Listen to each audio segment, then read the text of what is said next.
guys, welcome to Deconversion Therapy, the podcast. This is Bonnie. And Karen. And Karen, can you see on the video that we shared that my eye twitch is back? Welcome, people. And you know, I always assume that everybody can see it, but they can't. But can see our video? No, because it's not on private. Like an eye twitch. Just wanting to know how paranoid you are. But I'll be in conversations with people at work, and I'm like, oh God, they think that I'm a cyclops. But it doesn't, like mine doesn't twitch up and down. It sort of is just a little in and out. Do you know what I mean? Yeah. So, I mean, I suppose if they really looked, maybe they could see it. Right. This is the place where you find us on all the things, all the platforms. You can find that in the description wherever you're looking at your podcast. Shit, that's right. I don't know. But TikTok, Karen is quite active on the TikTok, and people are being pretty douchey to her right now. Are they? Well, see, you even I've said forgotten that, but thank you for bringing it up. Good. You're Can't wait accustomed to it. Well, I just saw someone took some of mine, and I thought it was some dude agreeing, but he goes, first of all, lady, you need to watch your mouth when you're talking about God's word. And then the rest of it, I'm like, whatever, enjoy. So passive aggressively, I just liked his video. I'm going to let him wonder. Kill them with kindness. That's it. We're supposed to put burning coals of something. I forget that verse, but anyway. If your coals are burning, you might want to try carpe. Groin powder. Oh, yeah. Bonnie and I have an ongoing now groin powder joke. But you guys, please, you're welcome in on that one. I need a little help. Yeah, you're welcome in on that. Oh. That company sells a lot of powders for various parts of the body. And they're all the same sweat. powder. That's right. Left armpit powder. Right armpit powder. Find all our stuff in the details. We're on things, we're not on things. We dip in, we dip out. We've got a lot going on. Instagram's good and TikTok is really good. Twitter, yeah. I think Twitter's where Karen goes when she's really pissed off. And once in a while, I'll just say something, and then just all these people are like, no. And I'm like, ugh. Like the energy here, not my favorite. I know. But yeah, everything else. And then Facebook, of course, that's a great one. That's the best group. That's a swell community. They are swell. It's so sweet. It's so encouraging. So what I'm going to do in there is start a rumor. I'm just going to it might be about you. It might be about us. And I'm just going to see what happens because I think it'll tie into the videos. I mean, what is this? The podcasts we're doing where people sort of start rumors or they get a little information and they just totally screw everybody up. And then everyone has group dynamics and follows each other. And then mass hysteria happens. Can't they just read a book? No. I mean, just have a relaxing chair and read a book, people. I don't know. So there was one thing I was reading when I was looking up a word, and we'll come to the word that I didn't know. You probably know it because you have kids. But this woman was talking about how she had to look this word up, and then she realized, how much time do my young girls spend taking pictures of themselves to try to find the exact right one that looks cute? If your word is selfie and you had to look that up, oh God, that worried me. Okay, it's just ussy. checking. It's an ussy. Oh, yeah. No, Kidding. I don't really need. It should be called a wee-wee. A wee-wee. Oh, and P.S., one more thing as far as like a little light housekeeping. If you guys send us stuff, we will send you a thank you note and something special with our logo on it back. Bonnie's very good at sending that back. I'm very good at checking the mailbox. Someone said the other day, what do I do with all these crappy Christian books, that I've collected over the years. And I don't like to throw away books because... Hello? Books, right. Or, I don't want to pass them on to other people who then, in 5 years from now, start having their own trauma. Yeah. So I said, one, either send us like the wildest ones, and we'll see what we can do with them. Or two, let's do a fucking book burning like the churches are doing, since another pastor just held a book burning to burn Bibles that weren't King James Version. Oh, that's not nice. Which is just, I mean, it's sort of doing our work for us. They're burning Bibles. So we'll just let everyone carry on and see what happens there. Yeah. Okay, so this episode, we're continuing Satanic Panic. And we're really excited, or I am, in this weird, nerdy way, because there's so much information about how everything pieces together. Like everything, which makes me sound like I'm QAnon, talking about QAnon. Like, ooh, look at the signs. See how it works together? And the whole thing I was talking about starting a rumor on Facebook is because Satanic Panic, if you haven't listened to our other episodes on this, please go back, enjoy yourself.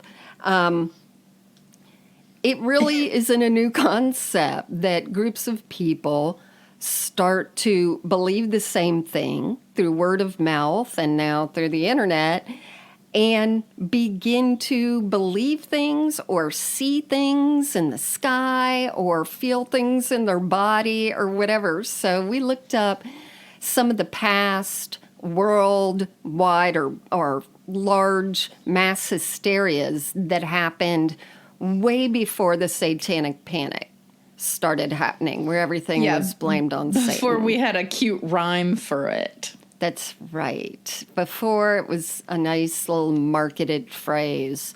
But I'll just start with the two oldest ones, and there's going to be a theme there, but the earliest recorded mass hysteria ones were from the Middle Ages, where there were a set of nuns, I don't know how many there were, where one just started biting other people. A nun? A nun. And then... What do you call a group of nuns? Like a flock? I mean, they kind of had headgear. Or nothing. I'm not sure. A sum. No, I was going to say it would be... a sum of nuns. A cloister. A cloister. Okay. I'm so smart. God, I'm brilliant. Okay, so one of them bit someone, and then I guess they all started biting people. And another time and place, still in the Middle Ages, is recorded where one nun started meowing. And then the other nuns started meowing. And there were so many meowing nuns that the police or the authorities had to threaten them with beatings before they would stop meowing.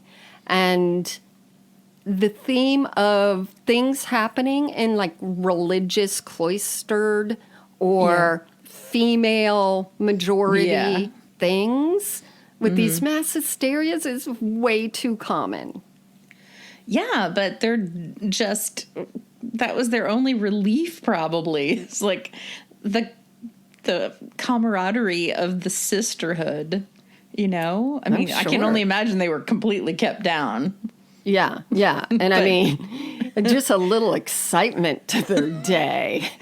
Could somebody meow at 10? Could somebody do that to Cardi B and be like, all right, enough with the stop it.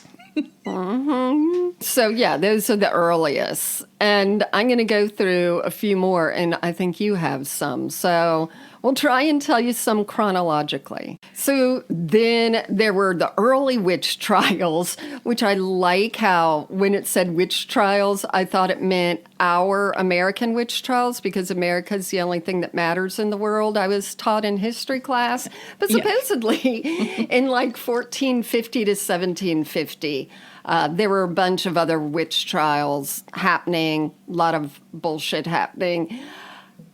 Another mass hysteria I love was 1518, the dancing plague, where people started fucking dancing in the streets like uncontrollable, can't stop, contagion. Yeah, contagion dancing.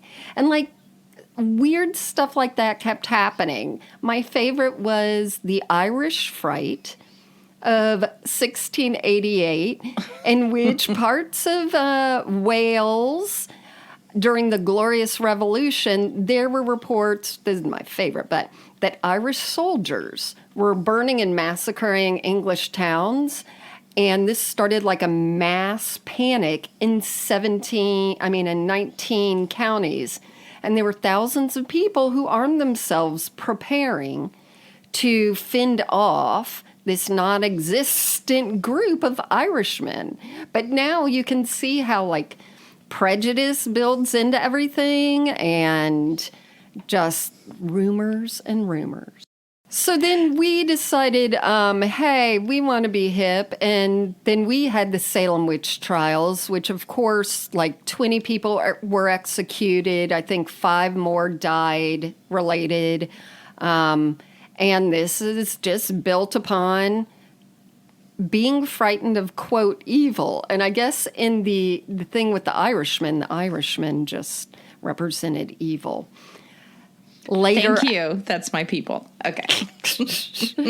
And then later, 1789, the Great Fear. In French, they called that Grande Pierre. I don't speak French. I know a lady who does. And it's not me. She's amazing. And what I liked about this one, it says it was a general panic. Oh. And it took place between like July and August at the start of the Revolution or the French Revolution. And they just, started fearing that they were going to be all starved. Like all the peasants, all the regular merchant people were going to be starved by the rich people. And so they started mobilizing and attacking manor houses and all that. And it was all, based on just false fears. Okay, so don't you feel like, and it has nothing to do with Satan, but we all got very, very wound up by the fear of a toilet paper shortage at the beginning of COVID. Absolutely. That's what all this stuff leads into. It's nothing new. And it's usually just taking a little bit of information, and if fear is tacked onto it, we all start spiraling. It's like a tiny little grain of sand gets into somebody's thought process, but we all have the same reaction. It makes me feel like we're so not unique. We're not. If all of our stupid brains are doing the same garbage and believing it. Did you know that if you can't say unique New York 3 times fast, that you're satanic? Yep. Do it. I've already established I'm unique satanic. New York, unique. We're heading towards when Karen was born, Current and that times. was a real mass hysteria.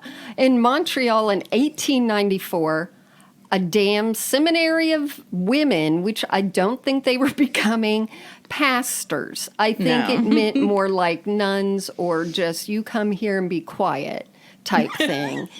60 of them started having fits and seizures, and some lasted as long as 2 months. And this is when I think I'm first hearing about these weird ones that especially happen among women where they actually have sort of physical reactions.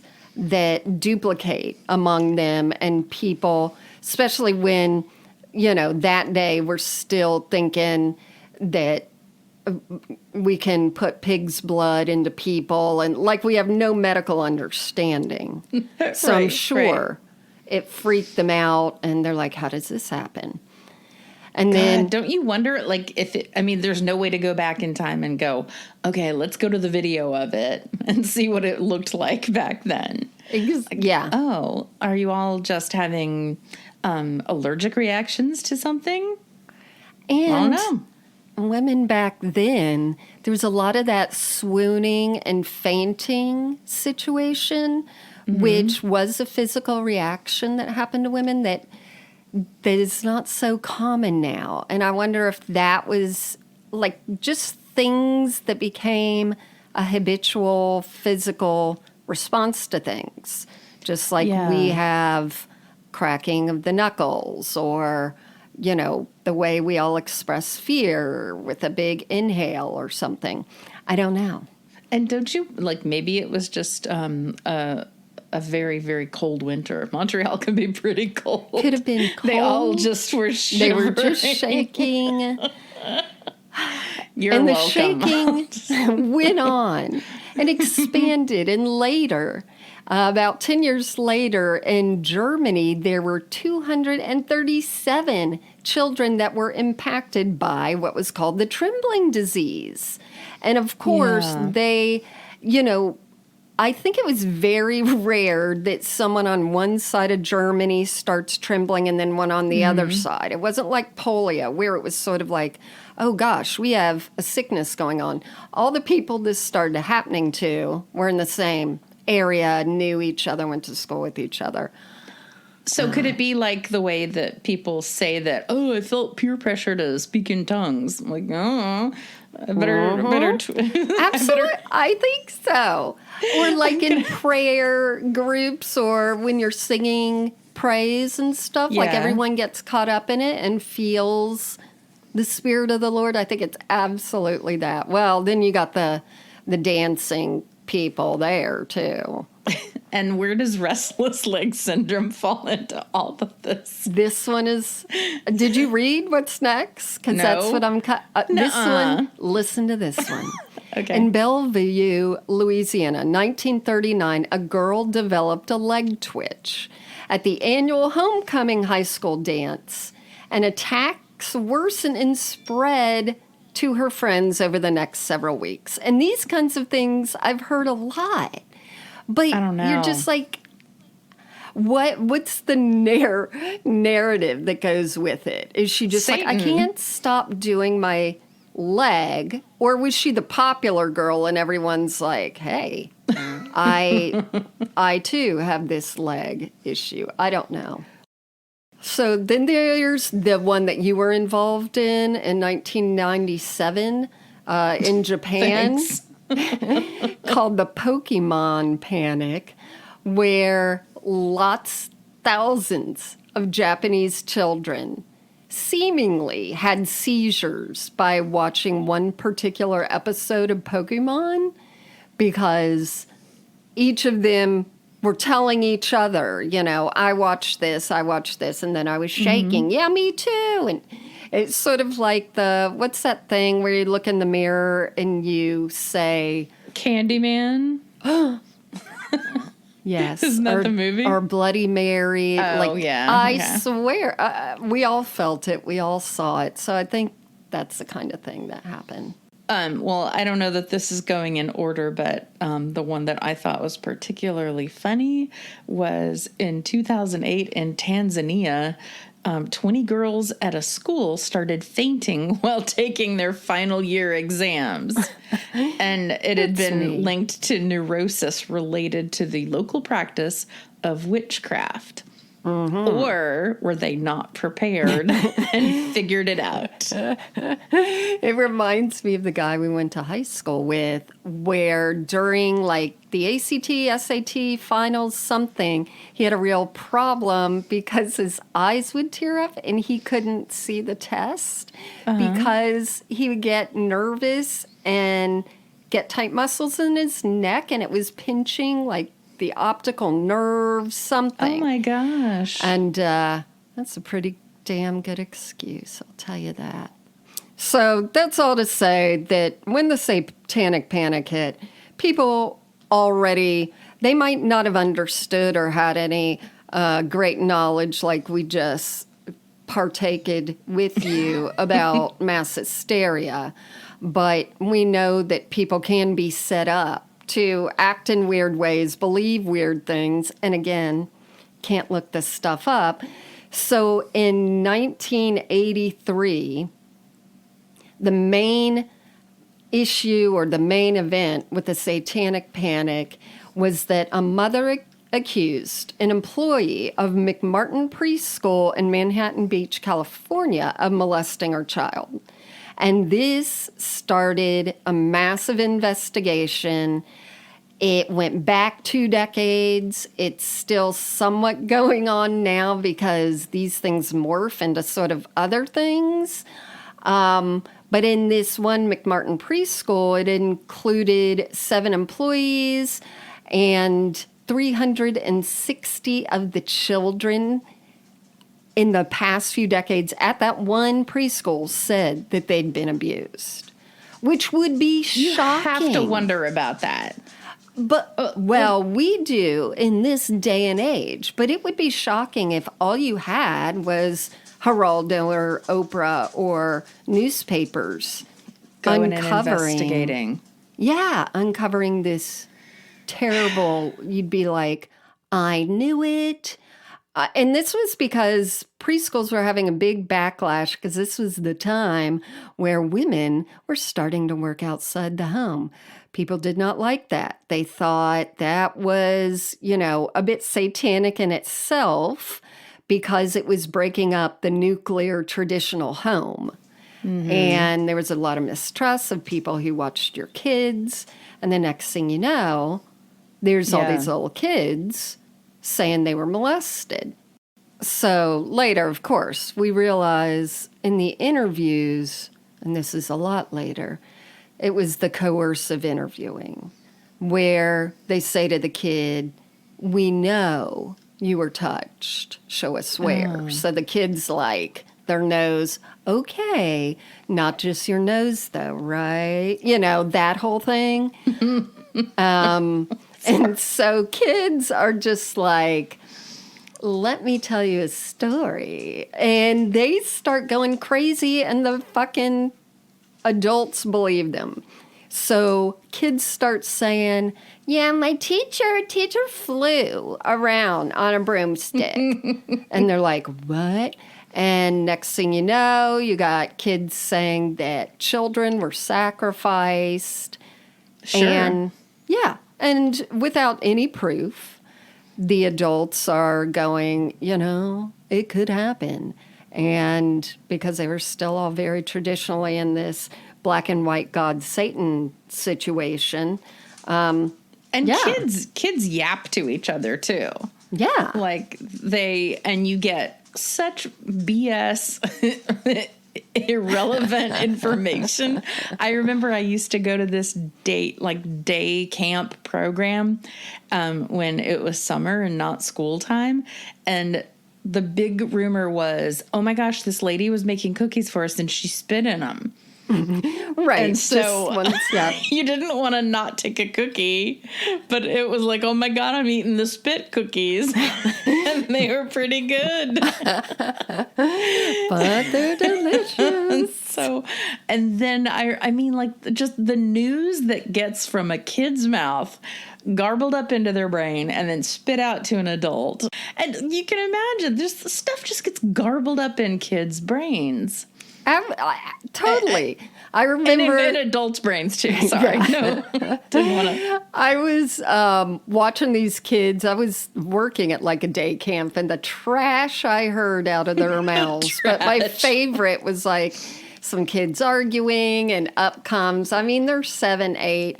And they're like, Miss Karen, isn't this true? Doesn't it mean when you say that you're 9.5, it means half of you was born in January and the other half was 6 months later, and I'm just thinking about a poor woman walking around with half a kid, and I'm like, oh gosh. But like what they believe, what we believed. The sheer gobbledygook coming from their mouths. Trash. So they're asking these little kids. Right. And they're saying, oh, so Jimmy told me, one of your teachers flew around. And so, of course, the next kid is like, well, that's right. Let me tell you how it was done. And it gets, I agree. Like, how can you even believe this stuff? But just having listened to a recent My Favorite Murder episode where some shit like this sort of went down, it's amazing how you're like, this couldn't happen, but it does. So one of their past episodes, there's a movie that was also made about it called, I think, Coerce. And there were, this is not Satanic Panic time, but there were about 70 calls over a span of 10 years or so made to different fast food establishments where someone would say, hey, I'm the corporate head, or I'm a police person, and we have gotten information that someone has been stealing from the till or whatever. Do you have a brunette, sort of young there? And of course, they all do. So they get, they're like, Katie? She's like so sweet and perfect. Okay. Well, can you bring her in the back? We're going to tell you what to do till we can get someone there, to fly out tomorrow, whatever. It starts with, can you tell her to remove her jacket? Can you put that in a bag? Like, it all sounds like it's going to make sense. Yeah. It goes on for hours until this one particular woman is totally strip searched. Oh my gosh. They ask for a man to come in and describe what he sees. And one guy actually then was talked into physically assaulting. All through them thinking they're talking to some weird authority figure. Yeah, yeah. It's crazy. Like, people involved in it, not the caller, but people who fell for it at Winn-Dixie's, Applebee's, Burger King's, all across the nation were falling for this weird call. Some of those people ended up getting arrested because they physically abused some innocent person. Anyway, how that can happen, how you and I think, okay, we get a phone call and someone's like, okay, do you have a gun you can put on, we'd be like, no way. But something else must be going on. Well, there's something to be said about doing something with authority. Yeah. And I just saw the TikTok where a guy walks right past the little ticket taker at the movie theater, and he's got a ladder. A ladder. I must send you that one. If you walk anywhere with a ladder, they'll let you in. That's right. And it's very tied to, like, patriarchy, too. Because if it's men doing these things, there's, like, this built-in, I assume they're authority shit, which they're not. They're idiots. So a lot was going on. There ended up being another daycare because, like we said, this is a time where things would be in the paper, and then all of a sudden someone somewhere else would be like, Timmy, have you been abused by your place, of preschooling? Right. And he would go, sure. And then, so Rogers Park Daycare, forget where that was, had employees arrested over accusation that they boiled and ate infants. Yeah, can you imagine being a police? Yeah, but again, like, this is the thing. Where were the infants coming from? Did anybody report them missing? Right. Was somebody in charge of making them just for the boiling? Correct. What did they eat it with? Was there Brussels sprouts? Was it a carrot? Boiling, no poaching at least. Exactly. No sauteing. So it said social workers, that were involved in the McMartin case in California ended up being cited as, quote, experts in the rest of the country, helping to find all this bullshit. So it was like feeding on each other. And you're going to hear some familiar voices, names from the past episodes. But these preschool cases ended up really blowing up. Same was happening in Canada. All these, preschool workers were getting arrested. All these kids were saying stuff. By the way, if my mother were ever to cook a child, that is the uninventive way she would do it. Let's boil it. Let's put it in some water. Well, like I guess it's not funny, but there was like what's known as the first piece of satire. I'm getting nerdy, is the Jonathan Swift, A Modest Proposal. Pretty sure I have that right, but write in if I didn't. And the whole idea was, he said, I have an idea. Why don't we just go out and eat some children? Would that make people happy to try and provide food? And so he was mocking, and but a lot of people believed what he was saying. That was like 1600. So anyway, during this time, Bonnie, it was very adamant that you look for these things in children, because these were the things that they said probably meant your child was abused. Hang on. Low self-esteem. Wait, 1 second. Oh, you're going to write them down? No. Martha had a little diarrhea, and it's wafting over. Feel free to continue. So these are the things they said to look for in children. This will not be hard. You'll be able to spot any abuse. Ready? They said low self-esteem. Okay. All right. Clingy. Every child I ever say hello to, clinging to the leg of their separation dad. anxiety, anger. This one, when I see this, I know for sure. Short attention span. When those 3-year-olds get up and walk away, nightmares. Really? Yeah. Okay. All Fear of having genital area touched. I am raising my hand in mid-50s. How are you going to find out that you're afraid of that unless somebody's touching it? Yeah, and you're told all your life, like, don't let anyone touch it. Right. So then, a child pulling down pants or dress up. Well, let me tell you this. There are plenty of stories we can tell in school. 3 of them apply to a kid in first grade that we know. Oh, yeah. But I mean, most of those are me, and fortunately I haven't.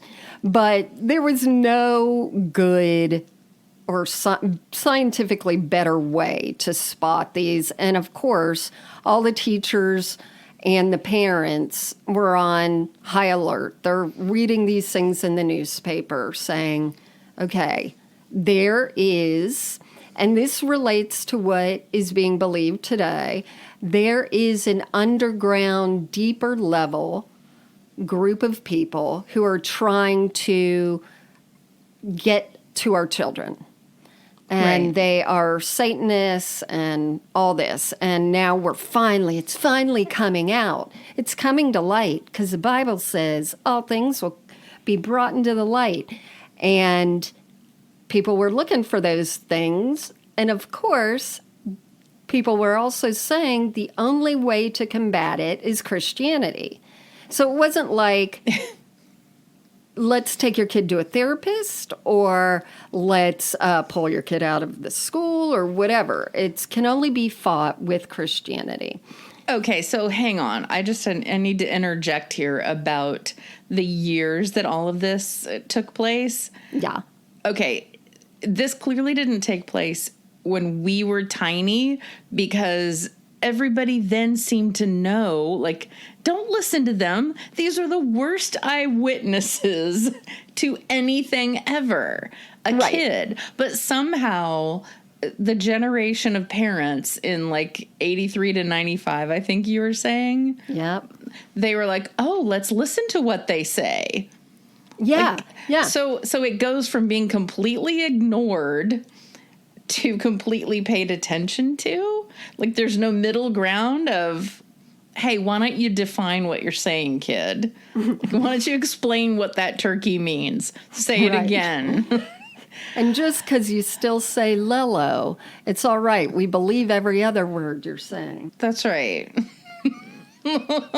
So here's the issue.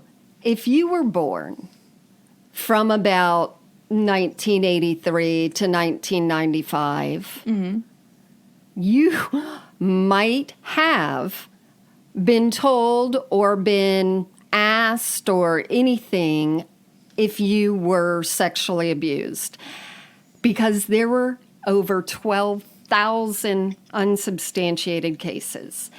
Parents coming forward across the U.S. saying that their kids were abused sexually in preschool. None of them were proven, but that doesn't mean that they aren't adults today who don't even realize that their parents probably questioned them, probably brought them to the teacher and the principal, maybe the authorities, because once it didn't go anywhere, they probably didn't tell the kids as adult, hey, there was this funny time when you were a kid, and we all thought that you were boiled and, all that. I wonder if any quizzing of the kids, if anybody remembers that and has that as like their little, one of the many pieces of the childhood trauma that we all have. Yeah. There are a few that I found who had come forward to just talk about, what a damaging time it was, and also how they felt they were just repeating things or they were just making things up. There was also film of this sort of interrogation situation where social workers were interrogating the kids because it would make them feel safer. But of course, they're not really trained, so they were doing all this leading stuff. And the kid was like, I wanted to get the hell out of there. And they're like, once you tell us, you can go, Joey. So I just think it's so much like the way we see it on Law and Order, and, not even Law and Order, but the real ones where you're watching like a Dateline and you're watching a lot of footage of interrogation and how people are just worn down. Yeah. And if you're a kid, you're going to wear them down a lot faster. Exactly. With the light bulb dangling. One of them was like, yeah, you can get a popsicle when we're done here. Then, all right, what do you want to hear? I want that popsicle. Exactly. So, all that shit is insane. And I'm sure some kids remember it, but I'm sure there's a lot more who don't.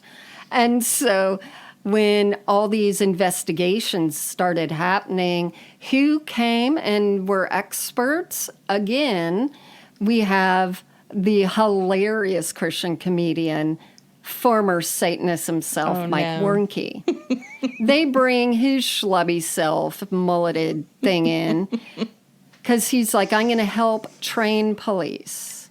And we also have the guy who helped write and then married the Melissa or Michelle Remembers. Yep. They bring these people in for trials and to train people. So we're really having lying idiots as the experts. Yeah. And the Michelle Remembers thing, we talked about that in the last episode. Right. Or the one before. Yeah. Yeah. Or the one before. Because I don't remember. Michelle remembers. I don't. But that made me choke on my hydration water. But he has apologized for that book, right? You seem to remember this. No, neither of them have. They're both idiots. Oh. He hasn't apologized. He's glossed over it by putting a donation button up on his website. Oh, okay. A donation button will fix everything. I don't know why that kills me. Yeah, so then we started seeing people go into jail. So a worker named Ray Buckley at one of these daycare centers, he went to jail. The Kellers were convicted of sexual assault in 1992. Children from their daycare care accused them of, okay, remember, they went to jail for this, serving blood-laced Kool-Aid, wearing white robes, cutting out the heart of a baby, flying children to Mexico to be beeped by soldiers there, using Satan's arms as a paintbrush, which I'm like, what? If that didn't come out of a toddler kid, I don't know what. Burying children alive with animals, throwing them in swimming pools with sharks. So I guess now sharks can breathe in chlorine, Bonnie. That's right. Just go with it. We're shooting them. Saltwater fish. Oh. And then shooting them and then resurrecting them so they could do it all over. Oh my gosh. It's true. It's true. So stupid sounding. Exactly. And that's the thing. Like, people believe crazy stuff, and it's not. And that's why we're here making this. But yeah, I mean, again, you see when it talks about Mexican soldiers, you can see sort of where we get today that everyone who comes from Mexico is a rapist. Do your tiny hands. Right. Or when we hear about what Teal Swan said happened to her in our previous episodes, this is right down the line because it's quote reported in the papers and it's all over the TV shows, and they have properly done police procedures now or then, I mean, for, okay, this is what you need to look for. If you see a white robe being washed at a, dry cleaner, follow that person. I don't know what the hell. I don't know. I still think that might have some validity. That does. Like, what the hell are you doing with that robe? If it's not on a rolling rack behind Fellowship Hall, where you're getting ready to all get dressed in robes. With a metallic green or gold or red little hood thing. That's right. Right. So, yeah, these just like ludicrous stories put people in jail, and that couple in jail for 22 years. I mean, that's so sad. They got out in 2013, this couple who was accused of the most heinous stuff. I can't imagine, you're just, how does it even happen? And the whole idea of why they weren't let out earlier. But we talked in one about, like, this also bled over into the Memphis 3, where 3 teens were convicted of doing something terrible because they all dressed in black and wore trench coats. And so they had this whole satanic, they must have been the ones to kill these boys that were found, and they weren't. And then we had the old razor blades and Halloween apples theories, and it was everywhere. I remember when I was a kid, you'll love this. You did not go trick-or-treating with me this night. Good. That was the best night of my life. Yeah. But we went around the apartment complex where we lived, and, knock, knock, trick-or-treat. And this guy comes to the door and he sees that I'm dressed, ready for candy, and he's not prepared, and he's in his place for a long time. And I kept going to Mom, like, should we leave? And we're like, yes. I don't know. He's in there now doing something, looking for candy, I guess. And like, it was, should we stay? Should we go? Should we stay? Should we go? At what point is it rude? We've already knocked and asked. And he came out with a Slim Jim. That was it? Well, yeah. That's sweet. That could have been his dinner. So, and it's like, thank you. So I think that's one of the reasons why, I've never had a Slim Jim, because we were just wondering, like, what took him so long to decide on that, or did he do something to it? That was in his junk drawer. He wasn't even in his pantry. Talking about a man who would be eating a Slim Jim. That works well. And moves into a film that was made for police people. A training film? Yes, it is fucking hilarious. So it's real. It's not supposed to be funny. Training film.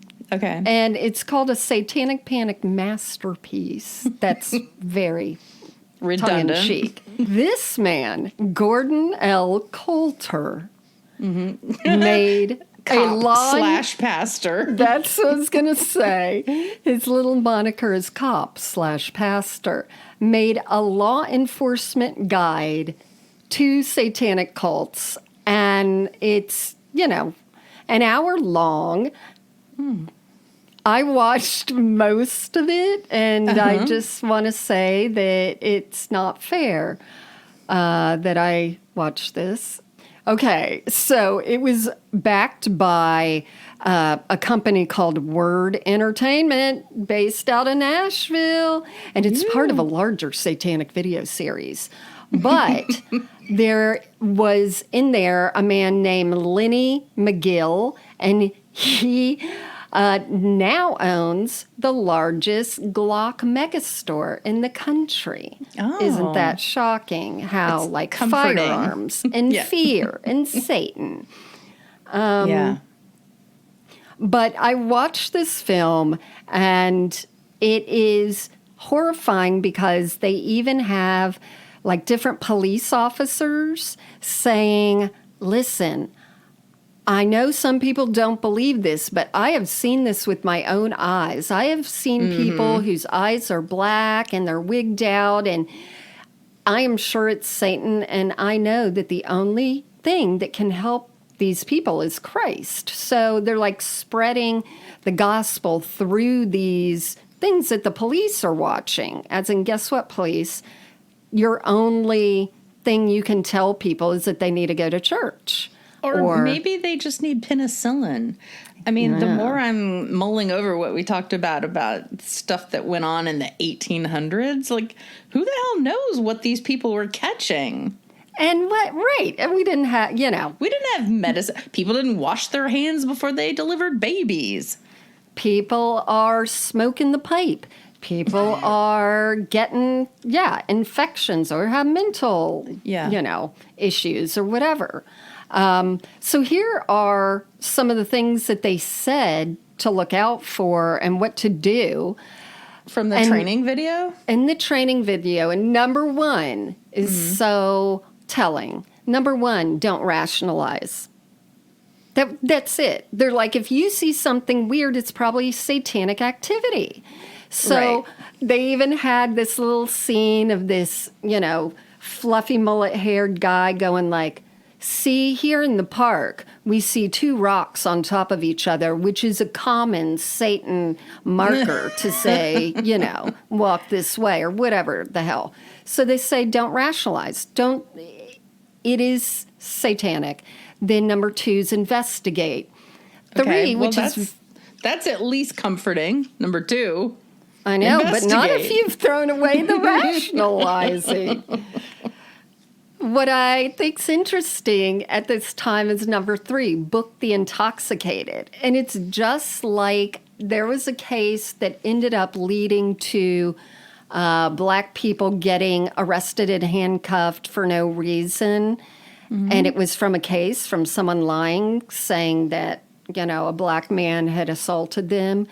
And this is sort of that same weird zeitgeist where it's this led to a lot of people equating intoxication with being possessed and all this shit. And they were getting arrested at a much higher rate, even if they weren't disturbing. I just book the intoxicated. We're going to go round up some Satan worshipers at the pub. All right, just stand outside the bar. So this was a time where they just started arresting people with no fucking evidence. So in 1984, they arrested a Cuban immigrant Frank Fuster and accused him, along with his wife, of molesting 8 children, despite they did the fucking coercive interview. And, he has still been imprisoned. I think he won't be able to get parole till 2134, and he has no legal representation. I mean, these are like tragic things. Some guy in North Carolina, Patrick Figured, at age 72, is still serving time after one of these coerce allegations because the whole thing was, this is ritual abuse. Another guy named Joseph Allen, he's serving time in Ohio since 1994 for a highly bizarre case in which he was convicted of ritual child abuse along with another woman, even though the two had never met. So, things are getting out of fucking hand where number one, don't rationalize what's happening. So hang on. It says there that she was later exonerated, but he's still in prison? I guess so, Oh, my God. I don't know the story. There were so many of them. Yeah. And one of them, which I hadn't put this together till I read it, was Amanda Knox. In 2007, she was innocent. Have found the man who killed her roommate, but she was in Italy studying. And during the trial, the chief prosecutor, who I hate his guts, without any evidence, said that since the murder took place the day after Halloween, that of her roommate, that it must have been a sexual and sacrificial rite. So a satanic ritual abuse. Hold on, Amanda Knox was that long ago. I know, that's crazy. Wow. So even one of the lawyers called her Lucifer-like, satanic, demonic, diabolic, witch. And I remember hearing witch describing her, but this is all hung over from all this stupid shit. So the commonality in all this is children, which is gonna, it's gonna go all the way through to obviously today, where it's, children are being mailed in Wayfair furniture. I mean, that's how people are believing. Wait, is that a thing? Yes. Really? Yes. Where's Bonnie been, y'all? Please mail me. Mail me a Wayfair. A Wayfair child. Oh my God. I got to look that up. I can't wait to be done with you. So with the things about what the goofballs who made that law enforcement film said, they had disgusting pictures. So they interviewed a woman who said she was involved in all of it, and she drew pictures of what went on in the rituals. Now, it was later found out that woman was also wanting to be an actress. Yeah. But she drew disgusting, sexual, abusive, disturbing things. And they put it in this, quote, Christian video, because they're like, thing. We need to show you all what the truth is. It's going to be disturbing, but this is how we fight Satan. And one of the things that they said is when they eat the babies, they make sure to eat the head first because they will absorb the knowledge that person had. Mm-hmm. No. It's true, Bonnie. No, I don't think any of this. It's a fact. I do believe that somebody who wanted to be an actress was a nut job who needed attention. Exactly. I absolutely believe that. Yep. So these are some of the disturbing, things that really happened in this Satanic Panic, and we're going to get into in a future episode a few more of them, including bring you up to date on what Satan has been doing in the world now. All right, y'all. So we'll come back with the last few more updated pieces of Satanic Panic because this stuff is still being perpetuated online. And guess who's got a new album out? The Illuminati queen herself, Beyonce. And we'll talk about her next time. Goodbye.